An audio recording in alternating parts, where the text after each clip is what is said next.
In a darkened clinic, a family waits for the glow of an ultrasound monitor, but they aren't looking for a heartbeat or checking the health of the fetus. They are waiting to see if this child will be allowed to live based on its sex. A young girl named Muskan suddenly realizes her own household operates on a terrifying, unspoken rule. Male children possess inherent value, while female children do not. Her grandmother makes the stakes explicitly clear.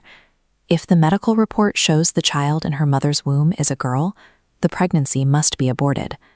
Muskan rejects this fatal logic immediately. Instead of quietly accepting her family's prejudice, she launches Mission Muskan, proposing a formal bet to systematically prove that girls are in no way lesser than boys. To dismantle generations of ingrained bias, you have to attack the root. You have to shift the baseline assumption away from gender entirely and recognize that the right to exist is absolute. The first patriarchal myth Muskan tackles is physical capability. Her grandmother argues that men are superior because they handled the heavy, mechanical labor of society, pointing to Muskan's father, who drives a massive commercial truck. Muskan counters this localized bias with macro reality. She presents Kalpana Chawla as the definitive proof of female capability. She draws a sharp contrast. While driving a terrestrial truck takes skill, women like Chawla possessed the sheer technical expertise required to actively pilot a spacecraft through orbit.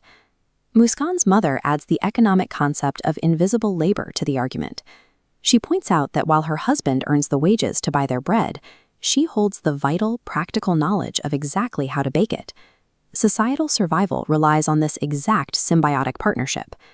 When you look at the full spectrum of labor and skill, any attempt to rank gender capabilities falls apart. The family's bias then shifts to economics, specifically targeting an older girl named Ranjana, who they view as a looming financial burden. Ranjana is highly capable. As an NCC cadet, she recently fought off street harassers on her own and marched them directly to the local police station. Yet her family uses twisted economic logic to punish this capable girl. They plan to halt her higher education, diverting that money into a savings fund to pay for her future dowry.